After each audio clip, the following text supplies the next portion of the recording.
Hi friends, welcome to Mariaz world. ഇന്ന് ഞാൻ ഇവിടെ ഉണ്ടാക്കുവാൻ പോകുന്നത് വളരെ സ്വാദിഷ്ടമായ സേമിയ പായസമാണ്. അപ്പോൾ ഇതെങ്ങനെയാണ് ഉണ്ടാക്കുന്നതെന്ന് നമുക്ക് നോക്കാം.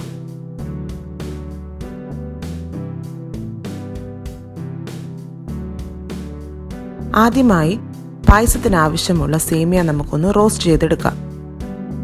റോസ്റ്റഡ് ആയിട്ടുള്ള സേമിയയും നമുക്ക് മേടിക്കുവാൻ കിട്ടുന്നതാണ്.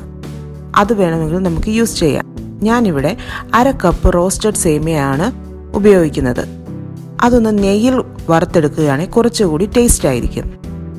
അതിനായി 1 ടേബിൾ സ്പൂൺ നെയ്യിൽ 1/2 കപ്പ് സേമിയ ഒന്ന് ഷാലോ ഫ്രൈ ചെയ്തെടുക്കാം.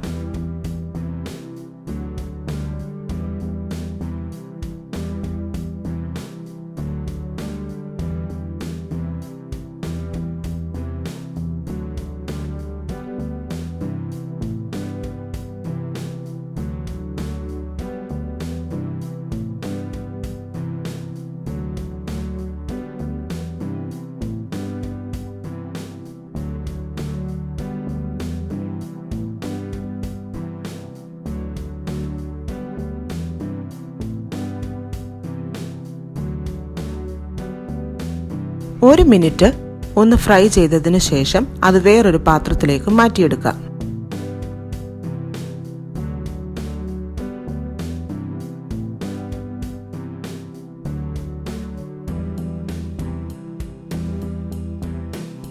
അടുത്തതായി പായസത്തിന് ആവശ്യമായ കാഷ്യൂനട്ടും കിസ്മിസും നമുക്കൊന്ന് നെയ്യിൽ വറുത്തെടുക്കാം.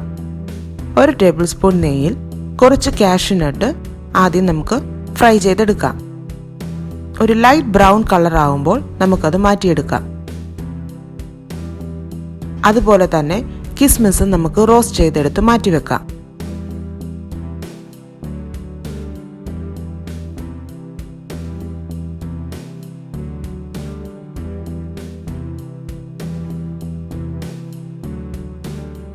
അടുത്തതായി ഒരു നോൺ സ്റ്റിക്ക് പാനിലോ കുക്കറിലോ പായസത്തിന് ആവശ്യമായുള്ള പാൽ നമുക്ക് തിളപ്പിച്ചെടുക്കാം. ഞാനിവിടെ കുക്കറാണ് യൂസ് ചെയ്യുന്നത്. അതിനായി ആദ്യം 1 ലിറ്റർ പാൽ നമുക്ക് ഒഴിച്ചു കൊടുക്കാം.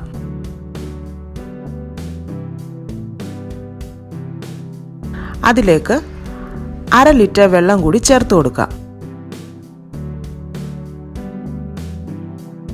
ഇനി ഇത് രണ്ടും കൂടി നമുക്ക് നന്നായി ഒന്ന് തിളപ്പിച്ചെടുക്കാം.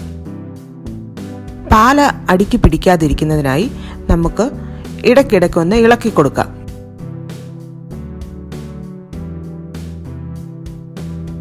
പാല് തിളച്ചതിന് ശേഷം വെള്ളമൊക്കെ ഒന്ന് വറ്റാൻ തുടങ്ങിയിട്ടുണ്ട്.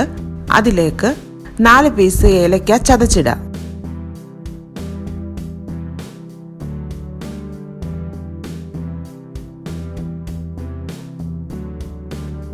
ഇനി ഇതിലേക്ക് 4 ടേബിൾ സ്പൂൺ പഞ്ചസാര കൂടി ചേർത്ത് കൊടുക്കാം.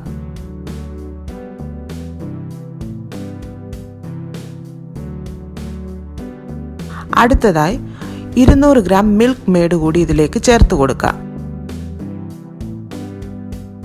പഞ്ചസാരയും മിൽക്ക് മെയ്ഡും പാലിൽ നന്നായി യോജിപ്പിച്ചു കൊടുക്കാം.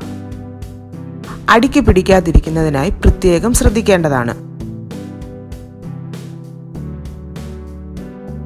ഇപ്പോൾ വെള്ളം നന്നായി വറ്റിയിട്ടുണ്ട്. അതിലേക്ക് നമുക്ക് റോസ്റ്റ് ചെയ്ത് വെച്ചിരിക്കുന്ന സേമിയ ചേർത്ത് കൊടുക്കാം.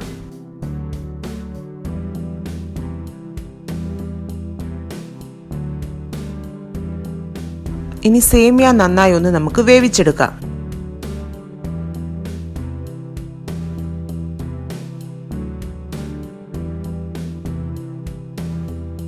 മധുരം ഒന്ന് ബാലൻസ് ആകുന്നതിനായി ഒരു നുള്ള് ഉപ്പ് കൂടി നമുക്ക് ഇതിലേക്ക് ചേർത്ത് കൊടുക്കാം.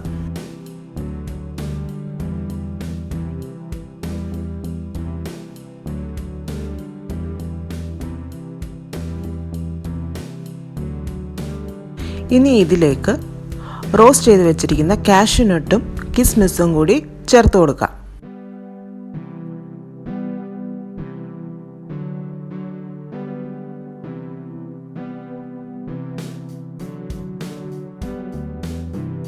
സ്വാദിഷ്ടമായ സേമിയ പായസം റെഡി. ഇനി ഇതൊരു സെർവിംഗ് ബൗളിലേക്ക് നമുക്ക് മാറ്റിവെക്കാം.